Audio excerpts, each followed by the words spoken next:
1, 2. 1, 2. Greetings. It's Tom 1972able here. That wasn't really my choice for a name, but anyway, doesn't really matter. I've not made a video in too long, and I don't have very much good to report.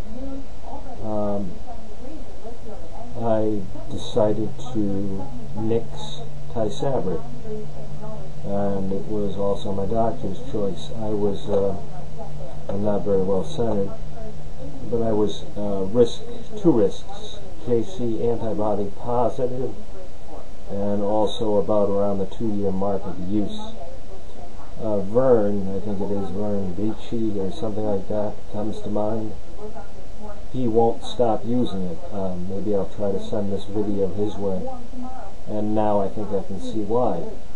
I can still walk, talk, chew bubble gum, but as you can probably tell, I hope I got 2 issues going on.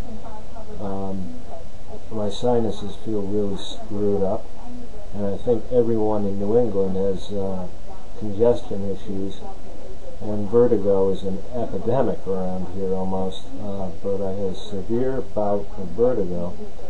It was something that wasn't properly diagnosed and was not followed up on with a neurologist. But I had a sensation that I was going to fall, and then I started to shake and panic, and the next thing you know, I had nothing like that happen in years.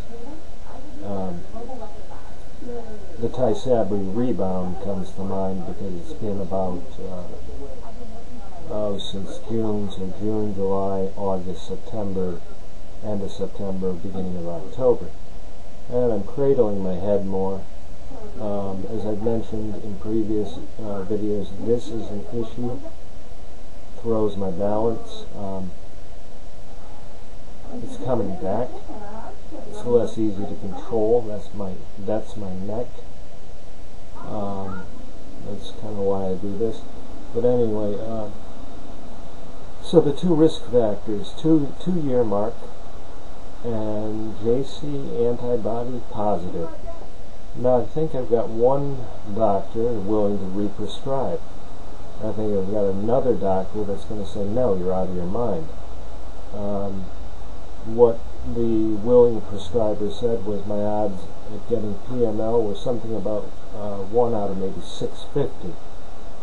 And what I've read and researched is with those 2 risk factors, it's really about 1 out of 110, if I'm lucky, to go back onto Tysabri. I took a little Gelenia holiday, hoping it accounted for some of the vertigo and dizziness. An ear, nose, throat doctor said my ears look fine. Well, I know my nose sure as heck doesn't sound fine. But you're not going to see me making any videos in a karate gi. Not to say I was really good at it, but it was fun. Right away, until this is resolved. I know, I don't know, some part of me would start Tysabri tomorrow if I could. And another part of me would just say absolutely not, would rather not run that risk. But anyway, I can now understand why I think it's Vern would not come off of it. And for others who have come off Tysabri, my switch was Gelenia. Yuck. What kind of good medication drops your heart rate in an hour to where you wonder if it's beating or not? You're tapping your chest saying, is it there? Hello? So anyway, I try to keep my sense of humor, but it's ridiculous the changes I can see. And yeah, as typical, my hair ain't cut, but the changes I can see and feel in this either Tysabri symptom rebound. I had a good MRI at least. No changes, maybe some improvements, but a Tysabri symptom rebound. Vertigo's come back. I can't break off into a slow jog anymore. Static or resting muscle tone has dropped back. trying to think, that I mentioned the neck. I've got a clonic or tonic or whatever the hell they call it motion in the neck. So if a neck muscle in the back vibrates just right, I'll end up like this. With a dog, like a dog with water in his ears.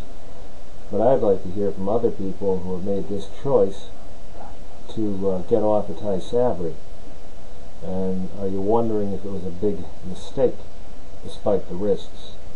Now, like I said, this one doctor says the risks are 1 in about 600. Yeah, I think if you average all of them together, all of the people on Tysabri, plus the KC antibody positive. But if it's just KC antibody positive, plus 2 years of use, from what I'm reading is 1 in 100. Am I dealing with a head cold too? Yeah, I think so. Is it diagnosed properly? No, I don't think so. But anyway, confused here, waiting for return phone calls, weighing out the odds, wondering if I can get my Tysabri baseline back, and then wondering if it'll kill me. Oh well, everybody dies someday, but I guess maybe it depends on what kind of life you want to live, or maybe the die is cast now. And then this paranoid mind of mine can even work out this one. What if the doctor gave me Gilenia too fast after Tysabri, and really beat the heck out of my immune system? Which is also possible. From what I've read, he gave it too soon. About a month and 3/4 after the Tysabri washout. So, dazed and confused here. I think I want Vern Vici, my apologies, I'm not good with names. My short term is not good. But I would like him to take a look at this. I would even love him to call me if he would. I know he's pro Tysabri, and maybe what I said before about Biogen out to hurt people for a profit in a video called What's with Biogen is somewhat appropriate but somewhat not.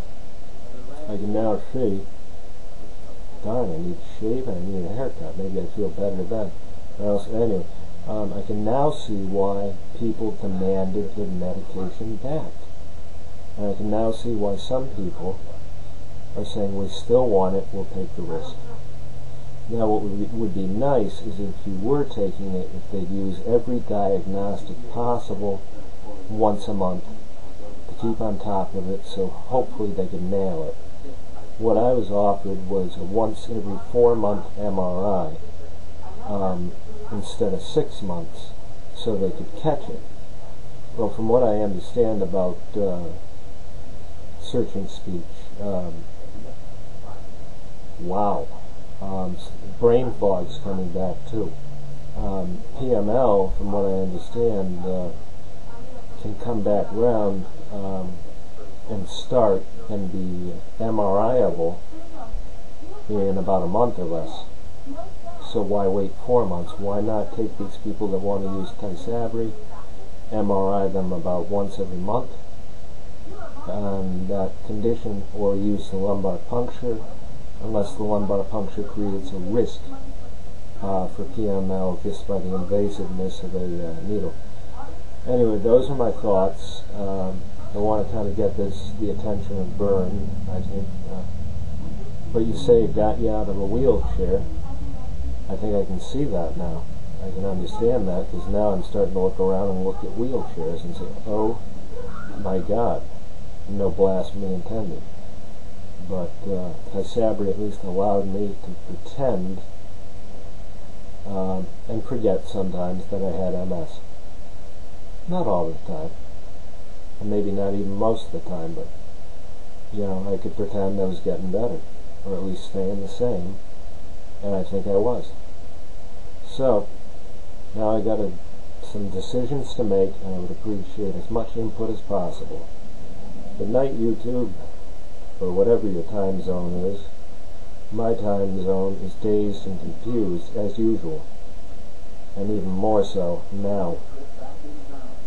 I think it's time for methylprednisone.